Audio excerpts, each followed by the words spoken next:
இவனை நம்பாத. ம், அந்த 3 பேரும் சேர்ந்துட்டு ஃப்ராட் பண்ண போறதா இவன் தான் என்கிட்ட சொன்னான். ஐயோ அர்ஜுன், இவ்வளவு நம்பாத. இவங்க அண்ணன் கூட சேர்ந்து என்னெல்லாமோ ஃப்ராடுத்தனம் பண்றாளுன்னு நான் உனக்கு சொல்ல வேண்டியதே இல்ல. அது உனக்கே தெரியும். தெரியும். அந்த என்ஆர்ஐ பிசினஸ் டீல் விஷயத்துல நான் தான் இவளையும் அபியையும் கையும் களவுமா பிடிச்சிருக்கனே. நல்லதுக்கு காலம் இல்ல அர்ஜுன். நான் எது சொன்னாலும் எது செஞ்சாலும் நீ அதை தப்பாவே எடுத்துக்கிற. உன் லட்சணம் எனக்கு நல்லாவே தெரியும். நீ வாய மூடு. அர்ஜுன், நான் உன்கிட்ட சீரியஸா தான் சொல்றேன். நீ இவ்வளவு நம்புறியா இல்ல என்ன நம்புறியா? நான் உனக்கு சின்சியரா தான் ஹெல்ப் பண்ணிக்கிட்டு இருக்கேன். நீ பிசினஸ்ல ஜெயிக்கணும் தான் நான் உனக்கு பல ஐடியா கொடுத்துக்கிட்டு இருக்கேன். உன்னெல்லாம் நான் கட்டாயப்படுத்தல. உனக்கு எவ்வளவு நம்பிக்கை இருந்தா தாராளமா ஃபைனான்ஸ் பண்ணு. இல்லைன்னா உன் பொண்டாட்டி பேச்சை கேட்டுக்கிட்டு என்ன வேணா பண்ணு. நான் வரேன். நில்லு சஞ்சய்.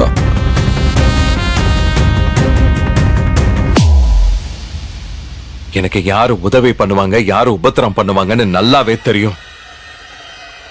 நான் உன்னதான் 100% நம்புறேன்.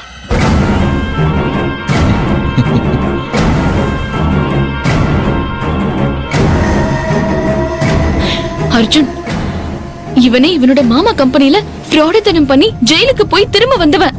இவனையா நம்புற? இவன் ஜெயிலுக்கு போய் திரும்பி வந்தவன் தான்.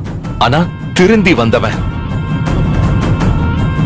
உன்ன மாதிரி கையும் களவுமா மாட்டிக்கிட்டாலும் இன்னமுமே திருந்தாத ஜென்மெல்லாம் கிடையாது. இப்ப வரைக்கும் செஞ்ச தப்ப மறைக்கிற, சொன்ன பொய்ய மறைக்கிற, மேல மேல தப்பு, திரும்ப திரும்ப பொய். நீ என்ன அந்த ரேஞ்சுக்கு ஏமாத்திட்டு இவனை சொல்றியா? உன்னை நம்புறதை விட இவனை நம்புறது எவ்வளவோ பெட்டர்.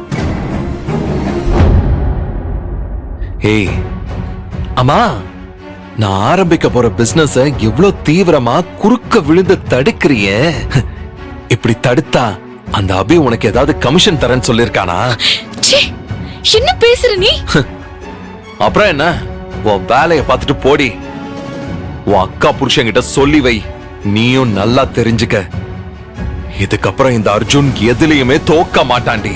பிசினஸ்ல நம்பர் 1 வருவான். போய் சொல்லு. அர்ஜுன், எதுக்கு விட்ட பேச்சு?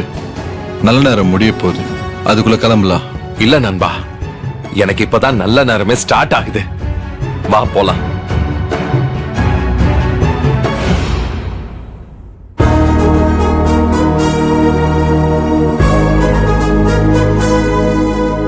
தலைகீழாதான் கிணத்துல குதிப்பேன்னு பிடிவாதம் பண்றவன நான் என்ன பண்ண முடியும்?